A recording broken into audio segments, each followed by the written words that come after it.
Blanc sourcil, maître d'un autre âge, je te reconnais, tu es un monstre sacré. Devant le monde tu fais loi, face à moi, l'art ancestral du Shaolin, la griffe du dragon est incomparable. Fais ton choix, termine ici ta vie. Inattendu, aujourd'hui, ce grand seigneur à l'œil pâle tombe de son trône, humilié. Vieux fantôme, aujourd'hui nous nous battons côte à côte. Un duel à mort s'annonce. À l'instant même où Zhang Wuji se précipite vers le sommet lumineux pour rejoindre son grand-père, il tombe sur une scène de carnage. Les 6 grandes écoles assaillent la mystérieuse bannière des 5 éléments. La bannière, cependant, a préparé ses pièges en quelques instants, les assaillants sont mis en déroute, laissant la terre jonchée de blessés. La fureur du clan exterminateur explose, humilié, il jure vengeance.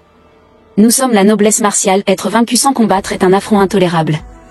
Profitant d'un moment, l'ennemi active une machinerie meurtrière, des pièges jaillissent.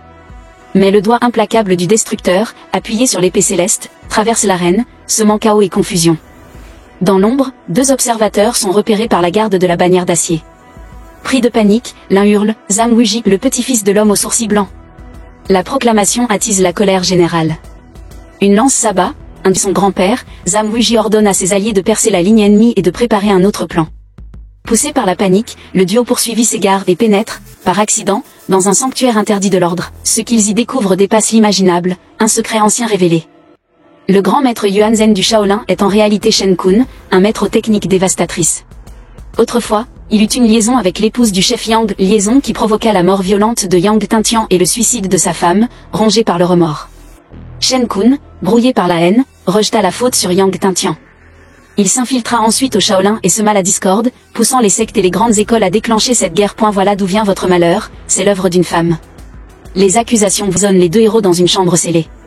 Même poussé à l'extrême, Zhang Wuji pousse le 9 Yang jusqu'au 9e degré, sans effet sur la serrure. Coincé, il se résigne à chercher une sortie alternative. Xiao Zhao observe les gravures sur le mur, des motifs persans, une écriture oubliée. C'est la trace d'un art martial perdu, le légendaire déplacement des mondes, le Qiankun Danyōi. Un trésor inouï. Ce savoir, disent les livres, réclame 30 ans d'entraînement pour un pratiquant ordinaire. Mais avec le 9 Yang en lui, miraculeusement, grâce à une énergie intérieure encore vive, il survivra, mais à l'agonie. Même le sage Qin Yifu est gravement blessé. Nous sommes les infirmiers du combat. Song Yuanqiao, voyant que l'ancien n'a plus la force de poursuivre, refuse de profiter de sa faiblesse, il impose une traite insolente, tu profanes le Shaolin. Le défi résonne. Que goûte donc la puissance de la griffe du dragon? Le maître provocateur réplique, si je bats ce grand maître, s'arrêtera-t-il là?